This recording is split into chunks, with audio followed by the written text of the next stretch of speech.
Hey everyone, today it is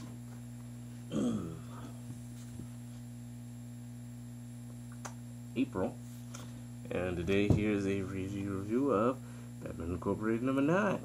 So, we have, as soon as you open it up, we see Bruce, Alfred, Dick, and Tim carrying the coffin of Damian Wayne out to the gravesite there, and go back to the fight just right after Damian has been killed, and the heretic says to Batman as he's like holding him, he's like, "It was me. I did it. I killed your son with this.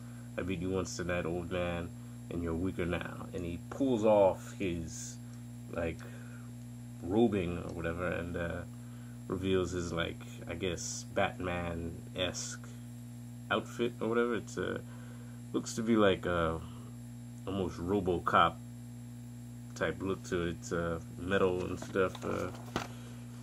See there? It's kind of cool, but I find that the pocket, the little utility belt that he has around him, is kind of redundant to have an extra set of that around as a belt. And I mean, what's in those, really? And the design is kind of cool. You know, the whole triangle, chakras. So they're fighting and whatnot. Batman breaks the sword with his foot, and like stabs him in the eye the second time. And Nightwing is just coming to. He's waking up out of the glass, and he sees Damian's body. He's like, no, no, no, and the heretic is beginning to take control once again, and he starts punching Batman repeatedly, almost like in like the Damian type fashion, was just a whole bunch of fists, or like Monkey D. Luffy, if you like One Piece like me. So yeah, he's taking control, and at first I didn't notice this, but you do see the where the arrow went through the heretic there, and I thought it was interesting. Like Damian must be really strong, just to punch that through. But in any case, you see the Talia's henchmen are looking down at the fight and wondering whether or not they should intervene. As the heretic takes this like big like rock and is about to smash Batman's head in. I guess Nightwing, drop kicks him, and they start fighting. And we cut back to the funeral of Damian. It's raining now, torrential rain, and Dick tells Bruce that maybe he should say a few words, and anytime this scene here, reminds me of Hush, and what Bruce Wayne said there was quite poetic, and not so much here, but either way, next page we see the funeral proceedings for Knight, and Prince Harry and William there like on TV crying, and Rails watching that, with a whole bunch of tissues on a couch and in footy pajamas, and we see next page here, she's like cut her hair and is now going to take up the mantle of Knight and team up with Dark Ranger, and which is pretty cool. And we see another panel here that says, I imagine the Prime Minister here of Britain is saying, the Knight was immensely popular and good for Britain as a whole. I realize there are no active Lazarus pits left, but surely, as the system says, that may not be strictly the truth, Prime Minister. So, a little something there. Once again, we're back at the funeral. Tim and Dick there walking off, sad, and it's just Alfred and Bruce standing over the hole where Damian is lying, and he says, I didn't think Miss Talia was capable of this, and Batman just stone cold just says, "You allowed Damian to leave the cave against my expressed instructions." He's like, Alfred's like, sir, I was sure he could handle himself. I had no idea. It's just like, take a vacation, Alfred. We'll talk about this when this is over. It's like, sir, I just take a vacation.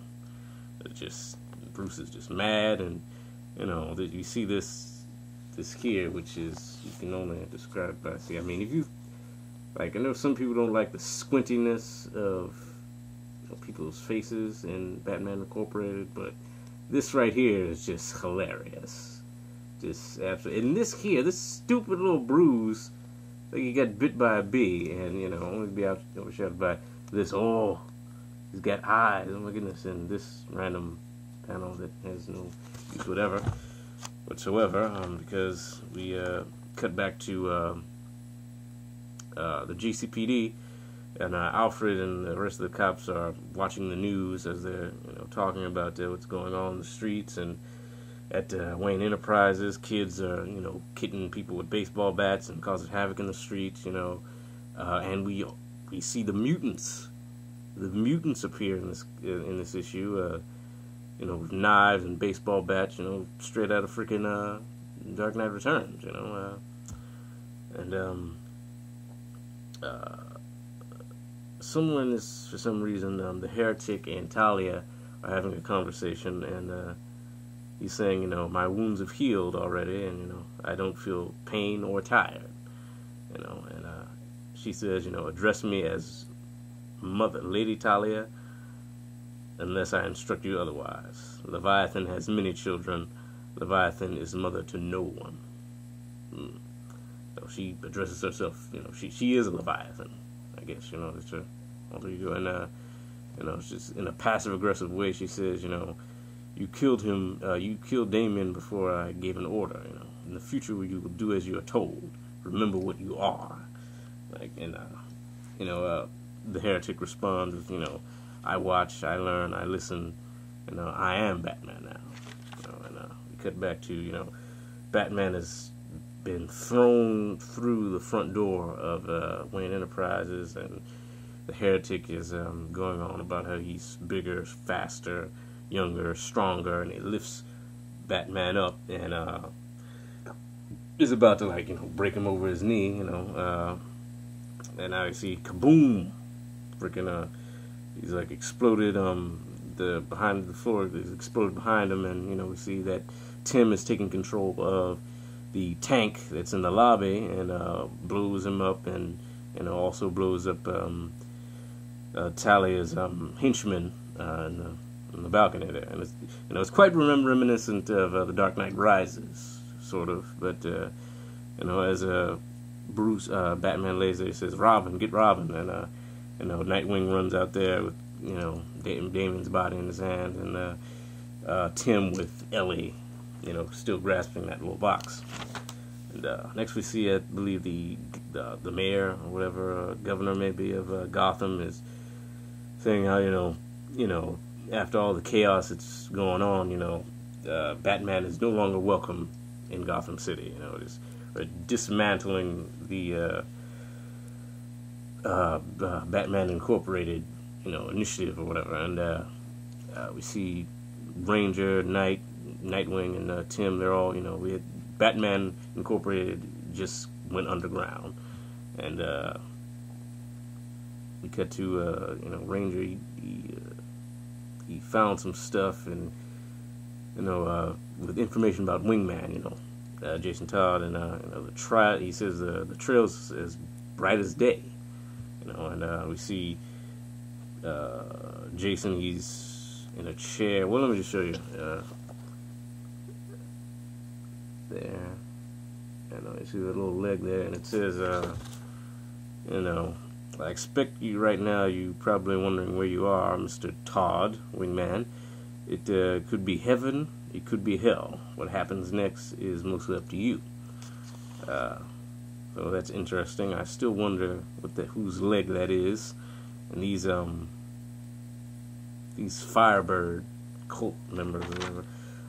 So now we see Bruce is in the cave, and he's healing his wounds, taking a few pills, and he has to push a button that lets the word go out that Agent Robin is deceased. It's all in red. Puts his cowl on, and he sees Bat Cow, and he's like somberly just says Bat Cow, and he goes, and Bat Cow responds, moo. It's just the most tender thing ever. So sweet. But